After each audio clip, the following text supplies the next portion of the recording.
कल बहुत ख़राब दिन था। और देखिए जैसे कहते हैं ना, जब इतना ख़राब दिन होता है तो ऑब्वियसली एक थोड़ी सी सिंपैथी होती है ट्रेडर्स के लिए, लेकिन अब मार्केट ही ऐसा है ना, क्या करें। अब मार्केट ऐसा है तो आपको थोड़ा सा केयरफुल रहने की ज़रूरत है। दिक्कत क्या है ना आशीष, मैं बताऊँ आपको, ये मार्केट में ना, अब हमने तो खैर इतने सारे फेजेस देखे हैं और हमारी स्किन तो काफ़ी थिक हो गई है ये सब चीज़ें देख देख कर। जो नया पैसा आया है ना, इसने मार्केट में करेक्शन नहीं देखी है। तो प्रॉब्लम ये है, उनको ये लगता है कि मार्केट एक एटीएम मशीन है, सुबह पैसा डालूंगा शाम को पैसा मिल जाएगा। मार्केट ऐसा नहीं है, कभी फेजेस हैं। इस समय ख़राब फेज चल रहा है, कोई दिक्कत नहीं है। खैर एनीवे, अब सेटअप पर आते हैं। डीआईएस ने बाय किया करीब 5,000 करोड़, लेकिन वो कम पड़ गया क्योंकि एफआईएस ने सेल किया 7,400 करोड़। ये नंबर फिर बढ़ा है और अब अगेन दिक्कत ये है कि क्या वापस आप 8, 10, 12, 15,000 करोड़ वाली सेलिंग पे जा रहे हैं। वो बार से आएंगे आपके स्क्रीन पर।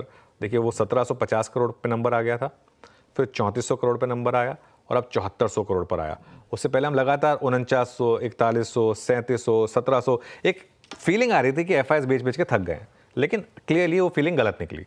एफआईएस के पास बहुत है बेचने के लिए, वो बेचे जा रहे हैं। डीआईएस कॉम्पनसेट कर रहे हैं उसको, ठीक है। एक चीज़ मैं जोड़ देता हूँ, अगर आपका मीडियम टर्म का व्यू है तो ये डीआईएस का नॉर्मली जो व्यू होता है वो सही बैठता है मीडियम टर्म में। नॉर्मली शॉर्ट टर्म में एफआईएस प्राइस डिटरमिन करते हैं, वो हम सबको पता है। इंडेक्स फ्यूचर्स में कल थोड़ी सी सेलिंग है, बहुत ज़्यादा नहीं, 133 करोड़ की है, तो वहाँ पे तो लेकिन सेलिंग कम हुई है। और स्टॉक फ्यूचर में थोड़ी सी बाइंग आ गई थी कल। विद इन इंडेक्स फ्यूचर्स कल निफ्टी, बैंक निफ्टी दोनों में मामूली सी सेलिंग थी और वो टेबल आएगी आपकी स्क्रीन पर। तो वहाँ से कोई बहुत ज़्यादा क्यूज़ आपको मिले नहीं। इवन लॉन्ग शॉर्ट में भी कोई बहुत ज़्यादा क्यूज़ नहीं मिले आपको, क्योंकि 6,000 लॉन्ग कम हुए कल और 4,200 शॉर्ट कम हुए सिस्टम में। और वो लॉन्ग शॉर्ट का जो ग्राफ है वो ऑलमोस्ट एज इट इज़ ये जो कल था। और अगर आप टेबल फॉर्मेट में देखेंगे तो 1,70,000 के करीब हम शॉर्ट हैं, 33% नेट लॉन्ग इस समय मार्केट में। तो ठीक है। इंडेक्स ऑप्शंस का मामला जो था ना वो बहुत इंटरेस्टिंग था कल। कॉल लॉन्ग में -5 लाख, कल एक्सपायरी भी थी, इसके लिए उस पर्सपेक्टिव से देखें तो कल वहाँ पर काफ़ी अनवाइंडिंग हुई।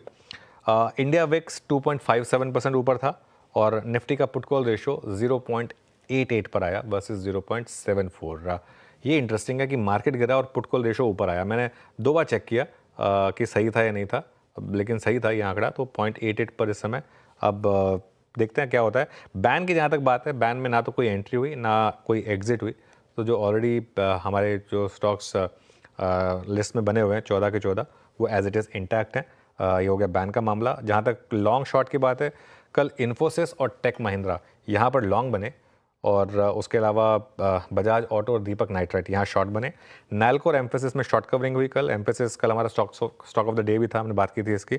और आरईसी और सीमेंस ये कुछ स्टॉक्स हैं जहाँ पर कल थोड़ी सी लॉन्ग अनवाइंडिंग हुई। आशीष, तो सेटअप को आप मान के चलें कि ओवरसोल्ड है, लेकिन रोज़ ओवरसोल्ड है, रोज़ मार्केट गिर रहा है उसके बावजूद।